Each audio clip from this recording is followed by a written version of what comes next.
Un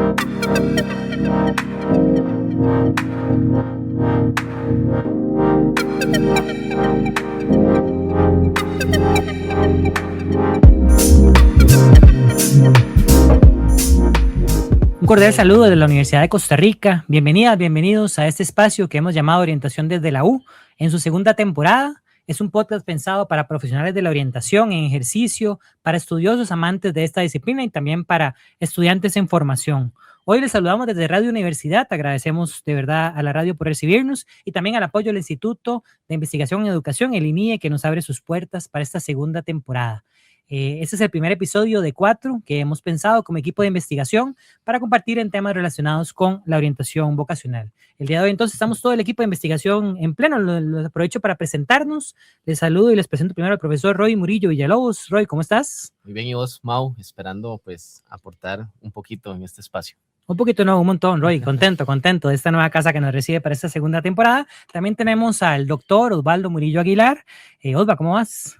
Hola, buenos días a todos y un gusto poder compartir un espacio más para poder intercambiar ideas y crecer juntos. Y seguir construyendo teoría vocacional, que es lo que nos interesa. Un servidor, Mauricio Navarro Bulgarelli, para servirles, docente e investigador del Instituto de Investigación en Educación. Y el día de hoy tenemos en este primer episodio un tema que se las trae, ¿no? Y le hemos puesto un título un poco poético, compañeros, vamos a desglosarlo, ¿no? Pero suena bonito, repensando la orientación vocacional para los tiempos de hoy.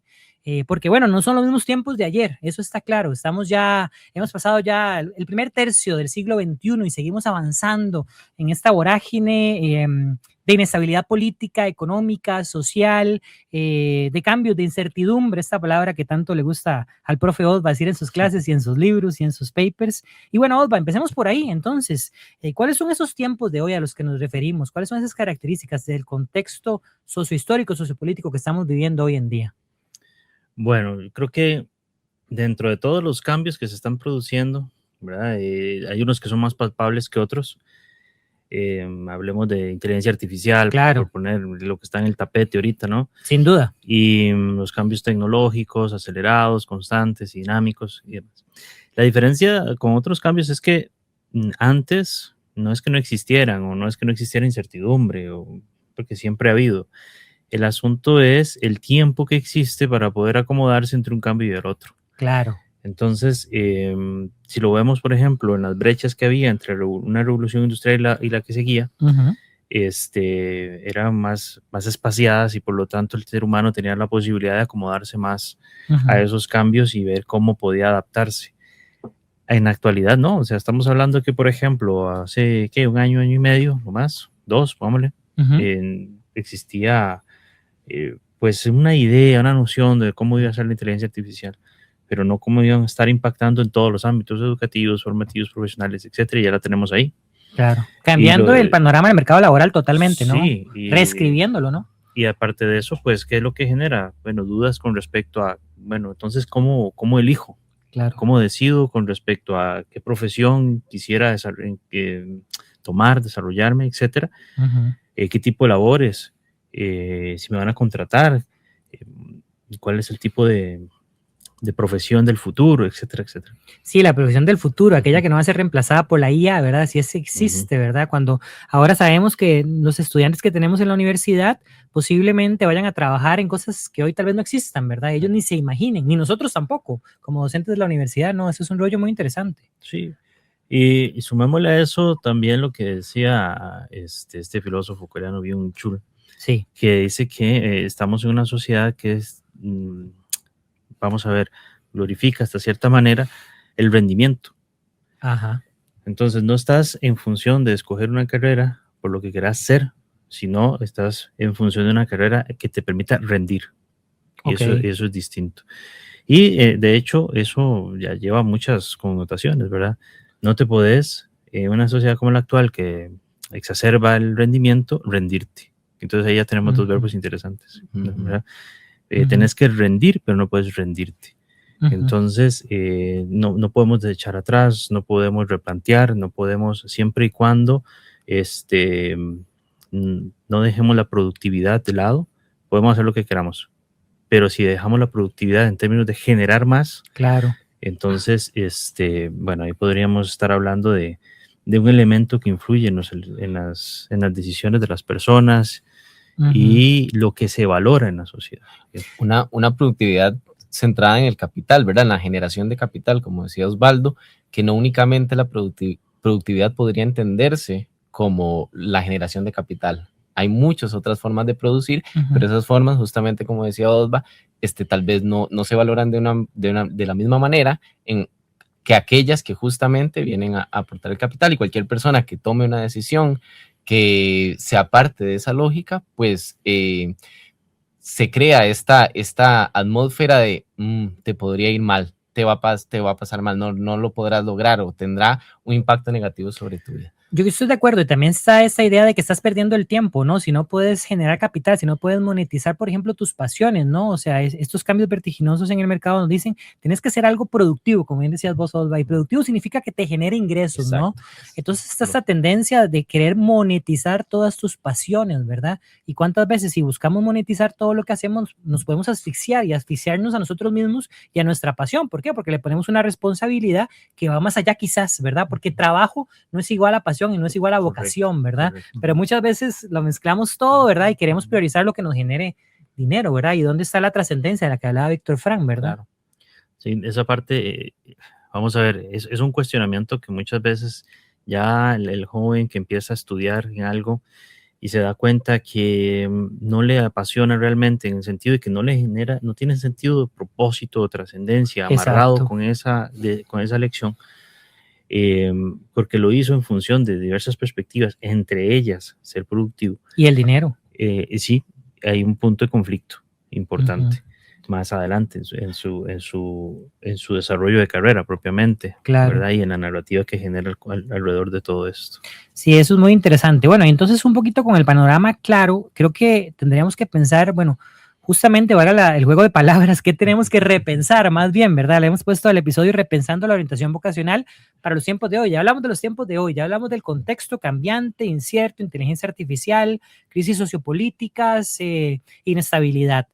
Bueno, pero entonces vámonos al otro lado. ¿Cómo tenemos que repensar la orientación vocacional? Si te cambio la pregunta, Roy, te diría más bien, ¿qué veníamos haciendo? ¿Qué veníamos haciendo con orientación vocacional que habría que repensar porque quizás no responde a las necesidades del hoy? Lo primero que diría es que no todas las personas venían haciendo lo mismo, pero sí lo que era constante o ha sido constante, podemos decir desde la segunda mitad del siglo XX, ha sido la lógica de ajuste. La lógica de ajuste, ¿verdad? Donde una persona se evalúa de acuerdo a diferentes competencias, de acuerdo a diferentes intereses, y se le asigna un rol que debe cumplir en la sociedad. Un rol laboral principalmente, un rol educativo que es a lo que debe apostar la persona. Entonces, es justamente esta evaluación, ¿verdad? Donde a la persona se le aplica un test, ¿verdad? Una evaluación psicométrica y es como un oráculo. Entonces, es la respuesta de a dónde voy a encaminarme yo en este momento, considerando estos intereses, considerando estas competencias que tengo. Sin, justamente, como decía Osvaldo, ir más allá a encontrar un propósito o a encontrar en su historia elementos de sentido, elementos que sean significativos para la persona. Eso es un poco, ¿verdad?, de lo que se ha mantenido de forma permanente. Ahora, han habido otras posibilidades de trabajo, ¿verdad?, más ligadas a enfoques de desarrollo, ¿verdad?, que buscan ver la evolución a lo largo de la historia de las personas, de qué manera podría ir desarrollándose para acceder a distintas posibilidades, pero de una u otra forma siempre ha sido esta lógica de ajuste lo que ha permanecido, ¿verdad? Algo que también siempre ha estado permeado. Podríamos decir que en la mayoría de los casos ha estado permeada la orientación vocacional, es esta visión del contexto asumida como de forma natural, ¿verdad? De esto es lo que hay porque sí, estas son las posibilidades que ofrece el mercado porque sí, pero no es un porque sí, ¿verdad? Hay una lógica detrás del modelo económico que queda puesta un país, desde las posibilidades de creación que genera un país, que se generan en el sistema educativo, desde las posibilidades de visualizar un mundo diferente, ¿verdad? Que tal vez son más reducidas porque hay que responder a la hora. Hay que responder, claro, y esto es una pregunta muy humana, si nos encontramos con una persona que en estos momentos es un adolescente que está por salir de secundaria, él se acerca al proceso de orientación y lo que quiere es, dígame qué carrera estudiar. Claro. Y podríamos caer en la tentación, en esa respuesta corta del test que me va a decir, este es el camino, pero no hay un camino tal determinado, ¿verdad? Hay muchos caminos y es más rápido responder de esta manera a lo que implicaría un proceso de autoconocimiento más profundo, ¿verdad? Donde la persona pueda encontrarse a sí misma y encontrar un propósito mayor que indistintamente de lo que desempeñe, le podría aportar mucho a su vida. Y aquí otro elemento es la no consideración de los distintos roles del ser humano, ¿verdad? Cuando un proceso o cuando pensamos en una orientación vocacional únicamente destinada a decir una carrera o un trabajo, estamos reduciendo al ser humano a un solo rol de su vida. Claro. Pero el ser humano es complejo, ¿verdad? Desempeñamos distintos roles y cuando una elección únicamente se basa pensando en una única área de mi vida, pues podríamos vernos en un panorama en el cual posteriormente podría haber algún tipo de frustración, ¿verdad? Es convertir al ser humano en un capital, como dice Tristan Holly, ¿verdad? ¿Somos humanos o somos capital humano, verdad? Sí, hay un asunto interesante que hay un denominador común ahí, que es la trampa de todo este asunto. Y me gustaría llamarle así como la trampa de la certidumbre, mejor dicho, o de la certeza. ¿Por qué? El estudiante que busca la certeza en su decisión vocacional, que es muy humano, ¿no? Esa búsqueda de esa certeza, de que decir, okay, ¿cuál es esa profesión o ocupación a que yo me voy a desempeñar exitosamente toda mi vida? ¿Verdad? Con todo lo que podrías llegar a pensar la persona que es exitoso. Ya eso es todavía más material. Eso es tema de otro podcast, definitivo. Pero hay un punto también que es la certeza que quiere la persona profesional en orientación darle al orientado. Interesante, porque le estás dando vuelta, le estás trayendo a nosotros como profesionales de orientación. Exacto, porque yo entonces puedo caerme en la trampa de decir que mi proceso tiene que ser certero al 100% también. Ok. Y no es así. Yo tengo que, ahí es donde hablamos de abrazar la incertidumbre, y por eso es que a mí me gusta el tema. Claro. Porque justamente... Lo hemos notado, Osvaldo, lo hemos notado. Porque justamente es el disparador primero para que la persona busque ayuda. La persona que experimenta incertidumbre busca la posibilidad de buscar aclararse. Y eso es muy bueno. Pues es un disparador, es una fuerza que le permite a la persona buscar ayuda. Es decir, sí sirve para algo la incertidumbre. Claro. Es una fuerza motivadora fundamental. Pero también el asunto es cómo manejo yo como profesional en orientación mi incertidumbre y la incertidumbre del profesional, de la persona que llega a consultarme. Sí. ¿Verdad? Porque yo también como profesional puedo no estar tan claro del tipo de información que le puedo dar, o puede ser que la información que yo le quiero dar no sea todo lo actualizada que yo necesito. ¿Verdad? O mis fuentes tal vez no lo sean. Y ahí es donde también tenemos que dejar un margen de acción para la incertidumbre. ¿Verdad? El principio de incertidumbre dice que es imposible que yo como ser humano pueda conocer todo aquí y ahora. Conozco una parte del aquí y del ahora. Y con eso tengo que trabajar. No puedo trabajar con todas las certezas de futuro. Correcto. Que eso es lo que se denomina como principio de ecología de la acción. Que en el momento en que la persona pone en marcha un plan o una elección, empieza a estar a expensas de una serie de variables. Algunas las pudiste prever, otras no. Claro. Y esas otras que no, tengo que ver cómo me adapto a ellas. Entonces, igual yo como profesional en orientación, desde la parte vocacional, tengo que empezar a asumirlo. Que mi asesoramiento también está permeado por cierto nivel de incertidumbre. Entonces yo no puedo garantizar al 100% la elección de la persona con un resultado, y esa persona tiene que saber que el resultado que se lleva puede variar en el tiempo, y está bien si varía en el tiempo. Y yo creo que sí hay que tener mucho cuidado con esta trampa de la que nos habla Osvaldo, porque efectivamente hay muchos.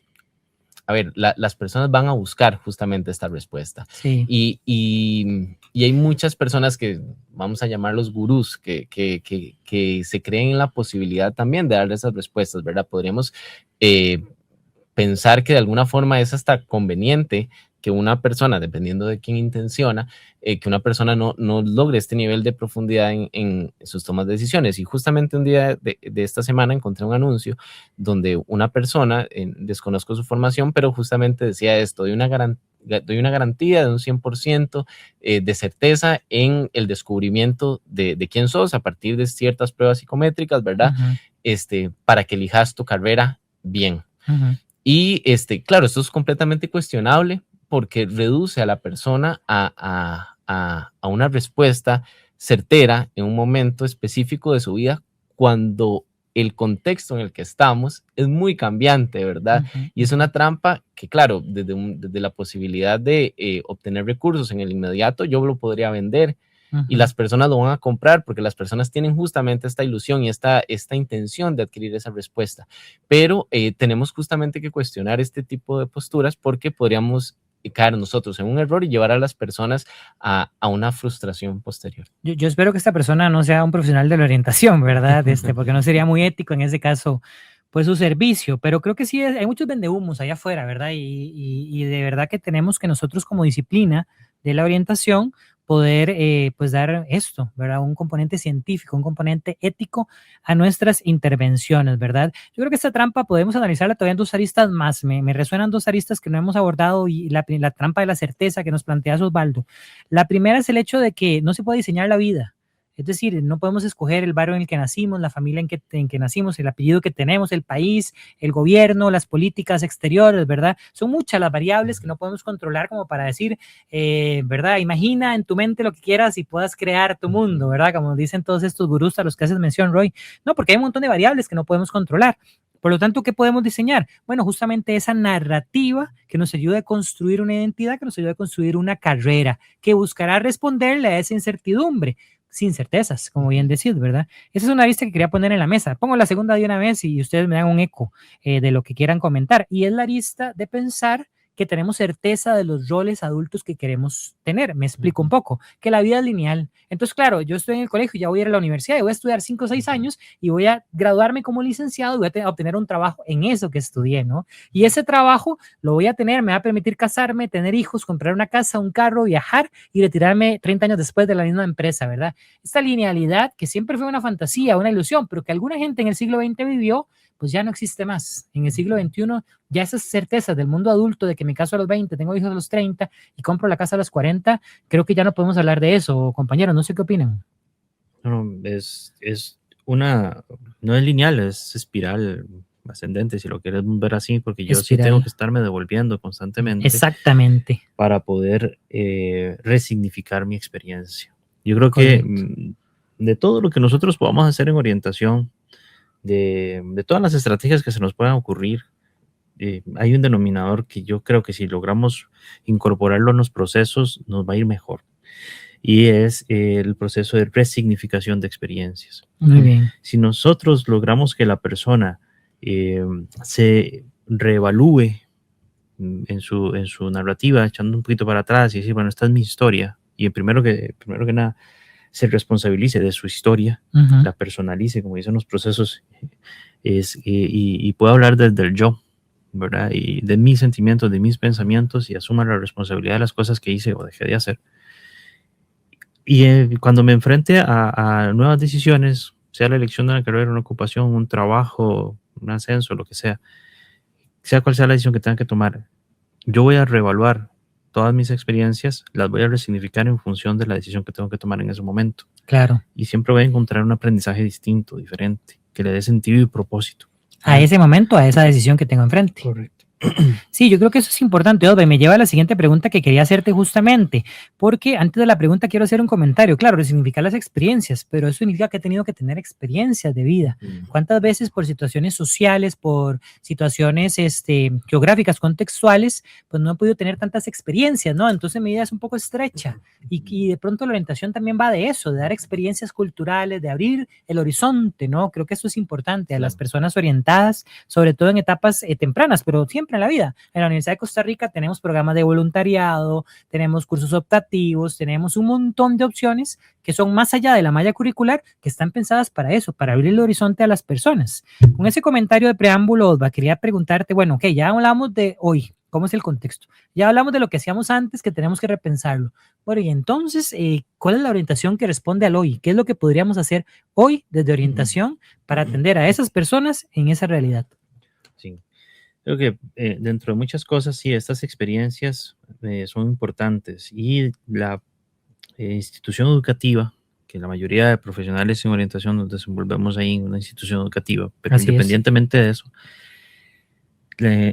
organismos no gubernamentales y demás, lo que tenemos que generar a partir de nuestras estrategias justamente es nuevas experiencias que de alguna manera hemos como tratado de ir sistematizando, llamándolas como experiencias de sentido. Así es. Es decir, experiencias que nos permitan más adelante tener el bagaje necesario de vida para poder reevaluar y decir, ok, bueno, yo desarrollé esta experiencia haciendo voluntariado, por ejemplo. Correcto. ¿Verdad? Cuando me toca trabajar con estudiantes acá de la universidad y nos vamos a construir, por ejemplo, un currículum, y esa persona me dice, es que yo no sé qué poner aquí en habilidades blandas o lo que sea. Y me habla de que participó en liderazgo, que participó en voluntariado, que participó haciendo bailes folclóricos aquí en la universidad. Pero no ve cómo puede incorporar eso en el currículum porque lo ve completamente desligado. Claro. Entonces, el enfoque que debemos irle dando a la orientación vocacional es justamente uno que esté basado en esa visión más sistémica del proceso, ¿verdad? Okay. De la persona, de todas sus experiencias, que logre integrar aquello que parece metido en un cajón que se llama arte, que no tiene nada que ver con esta ingeniería que estoy estudiando. Y no, o sea, ¿cómo es que esto me aporta a esto otro? Es más, ¿cómo es que una experiencia de vida, como me decía una muchacha, es que no sé qué poner aquí, y estudiaba enfermería, y preguntándole cómo llegó a esa elección, ella me dice, es que en algún momento yo cuidé a mi abuela convaleciente. Y bueno, ¿y qué aprendiste haciendo eso? ¿Qué desarrollaste haciendo eso? Me dice, no, yo desarrollé paciencia, trabajar con una persona enferma no es fácil, fuerza, porque levantarla de la silla no era sencillo. Bueno, ¿y eso no te sirve para tu perfil profesional? Claro. Me dice, no, nunca lo había visto así. Entonces, esos procesos que nos permiten ir amarrando sistemáticamente todo lo que la persona es y hace, son dos cosas, nos van a propiciar la oportunidad de abrir el horizonte de sentido de la persona. Y eso es un poco también lo que nosotros queremos ir proponiendo con nuestra investigación, ¿no? Abrir las experiencias de horizonte para que esta persona comulgue también con otros horizontes y siga creciendo su perspectiva. Y se le expanda el horizonte. Y justamente en ese sentido que desde el contexto se ofrezcan oportunidades para esta resignificación de experiencias, ¿verdad? Podremos pensar en que hay contextos donde pues estas opciones son más limitadas, ¿verdad?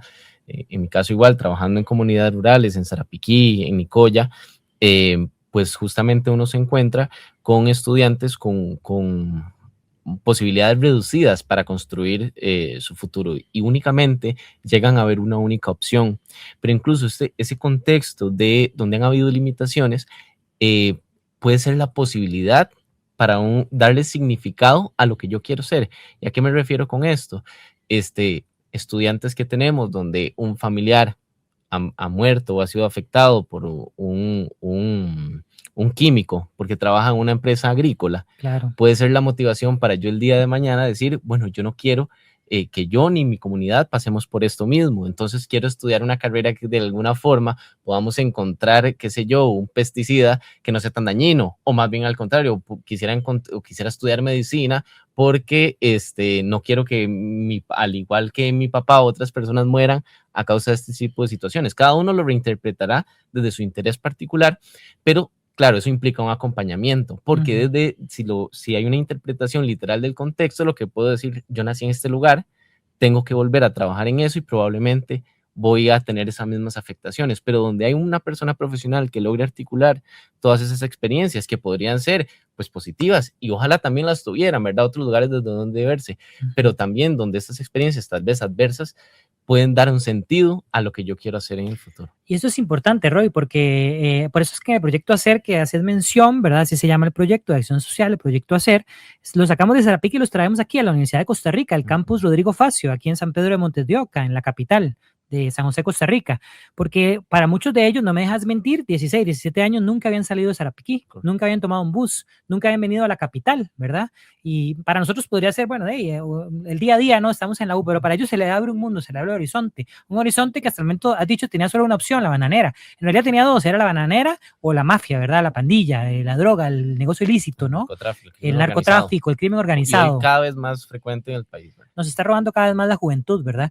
Pero bueno, si le abrimos el horizonte y hay un mundo allá afuera, entonces ahí empezamos a amarrar ideas, ¿no? Podemos, a partir de ese abrir el horizonte, resignificar esas experiencias de pasado, como bien nos decía Osva, de que decías el ejemplo del pesticida, me parece excelente ejemplo que pones en la mesa para ir amarrando, ¿no? Y darle una visión crítica, que era el último componente quizás que nos faltaba, que ya Roy lo puso en la mesa, esta visión freiriana de cuál es mi contexto y a partir de ahí, ¿qué puedo decidir? No solamente pensando en mi futuro, sino también en la construcción de un mundo un poquito mejor, ¿no?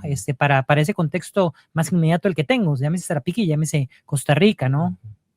Sí, efectivamente, es parte también de esta transformación de la orientación vocacional vista o centrada únicamente en elecciones individuales o en la construcción de una trayectoria individual, individualizada sin considerar a las otras personas, porque definitivamente mis decisiones, o mis proyectos tienen una influencia directa en las demás personas y donde no existe esa consideración o ese espacio para verme a la par de mis compañeras o mis compañeros en la construcción de ese proyecto de vida, pues también de alguna forma puedo reproducir esta lógica que sigue siendo excluyente para otros, pero claro, eso parte también de un quehacer profesional con una perspectiva, como bien lo decís, crítica. Sí, me puedo pensar vamos a ver, ese pensamiento crítico que muchas veces lo vemos muy abstracto, ¿cómo podemos formarlo? Pues tiene que ver justamente con esa posibilidad de decir y preguntarnos constantemente qué es lo que está pasando y qué puedo aportar yo. Claro. Y esa pregunta que me parece que es fundamental, ¿qué puedo aportar yo para hacer un cambio, aunque sea mínimo, en mi espacio más cercano?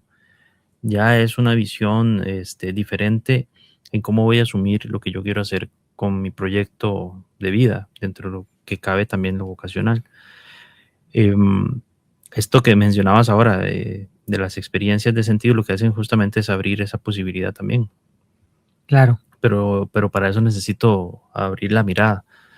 Creo que la feria vocacional, por ejemplo, que se desarrolla aquí en la universidad, es una posibilidad también que tiene que ver con eso. Claro. Muchos chicos escuelas, colegios completos, ¿verdad? Que pasan todo el año haciendo rifas, viendo a ver cómo pueden sufragar el gasto y venir a San José. Se levantan 2, 3 de la mañana, el bus se viene para estar aquí a las 8 de la mañana, comerse algo y poder vivir la experiencia del campus universitario. Claro. Y poder cuestionarse también, bueno, ¿cómo puedo hacer yo? ¿Verdad? Y historias que hay que a veces quedan desapercibidas también, de gente que viene, se desarrolla acá y vuelve a sus comunidades y genera un cambio. Claro. Y que muchas veces, ¿verdad? Son voces que no escuchamos, pero que empiezan a generar un cambio positivo entre sus comunidades, ¿verdad? En sus entornos tal vez más inmediatos. Eso también. Me gusta mucho lo que planteas, Osva, porque de hecho no se trata solo de hacer cosas diferentes, sino tal vez de darles un nuevo significado a lo que siempre hemos hecho. En la investigación que estamos desarrollando, de hecho, la actividad de orientación más mencionada por todos los profesionales, más de 50, es justamente la feria vocacional. Es decir, podemos decir todos los profesionales en orientación en Costa Rica hacen ya sea la feria vocacional regional o asisten a la feria vocacional de la Universidad de Costa Rica, entre otras. No somos la única, pero somos la más grande y la de más tradición, ¿no? Claro, pero podemos verla como una actividad aislada, nada más, claro, un día, 2 días, donde venimos, como bien decís, a San José, a la Rodrigo Facio, a la sede universitaria, visitamos los edificios, los stands y nos devolvemos. Pero podemos darle un nuevo significado también. Es la misma feria vocacional, pero ya no como una actividad aislada, sino como parte de un proceso vocacional. Eso me gustó mucho. Gracias por traer ese ejemplo a la mesa. Bien, se nos está acabando el tiempo, Roy, pero no quiero dejar de hacerte una pregunta, y es, ok, ya hablamos del presente, ya hablamos del pasado, pero ¿y el futuro? ¿Y el futuro qué nos depara para la orientación vocacional? Vos que sos el más joven del grupo, ¿verdad? Por eso le tiraste la pregunta. Por eso le tiro la pregunta justamente al que tiene más expectativa de futuro y de vida. Roy, ¿qué pensás vos como joven del futuro? Lo primero que diría es que, a ver, dar una una proyección exacta sería contradictorio a lo que hemos venido conversando, justamente. Sin duda, ¿verdad? estoy de acuerdo. Pasaste la prueba, Roy.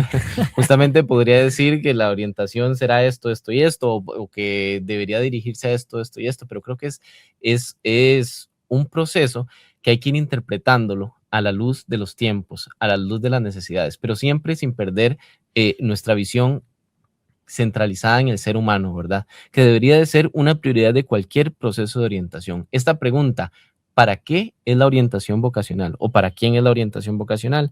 ¿Es para que la persona tenga un trabajo? ¿Es para que la persona tenga una carrera? ¿Es para qué?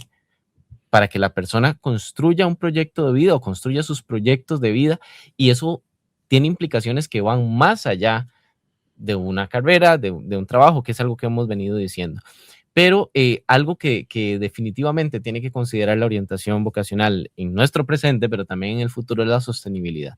Y la sostenibilidad, ¿por qué? Porque entre nuestros proyectos o los proyectos de las personas no integren este elemento a la hora de desarrollarse, a la hora de desarrollar nuestros procesos, va a ser cada vez más difícil que las personas construyan estos proyectos. ¿Por qué digo esto?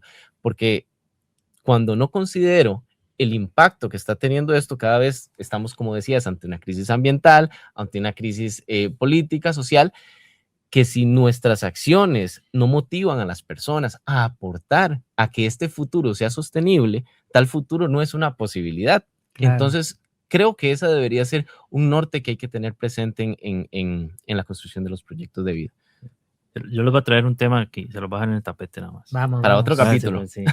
Láncelo de una vez. Tomamos nota. Que es una orientación. La orientación, ¿qué tenemos que hacer hacia el futuro? Bueno, una orientación para mí es centrada en la esperanza. Centrada en la esperanza. Les va a sonar muy romántico si quieren ponerlo así, pero poético, es que, poético. Sí, pero tiene su lógica, tiene su sentido. La lógica es esta. Yo si no puedo promover esperanza en un contexto que es incierto, no voy a sentir la necesidad de construir un proyecto, pero no lo voy a dar sentido. Sentido de esperanza viene siendo como primas, pero yo no puedo desarrollar un proyecto, no tiene ninguna lógica, porque entonces lo que voy a hacer es consumirme justamente por una visión caótica, en la que no veo cuáles son las posibilidades de cambio, en las que no veo qué es lo que yo puedo aportar, en las que no veo que independientemente de lo que yo haga, que al final de cuentas, ¿para qué va a servir? Entonces me veo consumido justamente por una desesperanza, consumido por un cansancio que no tiene ningún sentido, ¿verdad? Entonces me desgasto en una tarea rutinaria que al final de cuentas lo que hago es producir, sí, pero no trasciendo. No puede haber esa trascendencia sin un sentido de esperanza primario. Entonces, dentro de muchas cosas que podamos hacer es que todo apunte, dentro de mis esfuerzos y dentro de mis estrategias y demás, a esa promoción de la esperanza con un sentido de trascendencia. Sí. Pero yo creo que hay muchos elementos que lo podemos hacer. Yo creo que el orientador, cuando trabaja con sentido de propósito, cuando trabaja para que la persona pueda construir vocacionalmente un proyecto, una carrera, u otras metas de vida, académicas, personales, familiares, etcétera, pueda salir adelante de una situación caótica que está viviendo, lo hace porque en el fondo quiere promover ese sentido de esperanza. Si yo por un lado digo que hay que trabajar con la incertidumbre, por el otro lado, si yo quiero bajarla un poco, tengo que trabajar la esperanza. Que un poco ligando esto a lo que decía Osvaldo con lo que planteaba, creo que es una oportunidad inmejorable para las personas que están en procesos de orientación vocacional también, ¿verdad? Justamente, bueno, como decía, la sostenibilidad no está garantizada, pero qué bueno que desde cualquier rol, porque no únicamente hay que pensar en profesiones, desde cualquier rol que yo pueda ejercer, vea que esta acción tiene un propósito que me va a permitir a mí y a los demás estar mejor. Y yo creo que es justamente una oportunidad que tienen las personas para encontrar propósito, el propósito de que todas y todos estemos, cada uno aportando desde un rol particular, pero que podamos dar esperanza de que ese futuro es posible, pero ese futuro es posible en tanto cada uno y cada una se comprometa. Bueno, me parece la mejor forma de cerrar, ¿verdad? Hablar de la esperanza. De hecho, que recordemos que Pablo Freire, ¿no? El creador de la pedagogía crítica, también tiene la pedagogía de la esperanza, ¿verdad? Como una segunda gran obra. Así es que totalmente relacionado, ¿no? Como esto, como orientadores, como educadores de la vida, de la construcción de carrera, podemos hacer, ¿verdad? Y también hay una conversación muy interesante que quedó registrada en el libro de La voluntad de sentido, de Víctor Frank, hablando de esto de la trascendencia. Es muy interesante, siempre me llama mucho la atención y creo que tiene que ver al tema, como la cereza en el pastel, ¿no? Tienen esta conversación Víctor Frank con Abraham Maslow, aquel de la pirámide de Maslow, claro, que todos estudiamos, ¿verdad? En orientación, en recursos humanos, en administración, en psicología, en todos lados se estudia esta bendita pirámide de Maslow. Y Maslow entonces tiene en la cumbre de la pirámide justamente la autorrealización. Entonces, en esta conversación que quedó registrada, búsquenla, es súper interesante, pues está defendiendo su postura, Maslow, diciéndole a Frank de que es la autorrealización la cumbre de la necesidad humana. Y Frank le dice, no, estás equivocado, no es la autorrealización, es la autotrascendencia, como le llama desde la logoterapia, ¿verdad? Y entonces le pregunta, ¿pero por qué? Claro, porque dice Víctor Frank, creo que en esto comulgamos nosotros, la persona que busca la autotrascendencia, sin quererlo, por default, por añadidura, se autorrealiza, necesariamente, porque la autotrascendencia da autorrealización, pero no al revés. La persona que busca su autorrealización personal de manera individualizada, ¿verdad? No necesariamente se autotrasciende, ¿verdad? No van tan de la mano y me parece una reflexión muy interesante. Bueno, caballeros, han puesto en la mesa, sin quererlo, queriéndolo, no lo sé, pero los 3 próximos temas del podcast. Los voy a lanzar y así creamos esta expectativa, ¿no? No necesariamente en este orden, pero empezando por el final, la pedagogía de la esperanza. Creo que la orientación para la esperanza será un tema que trataremos aquí en un futuro episodio.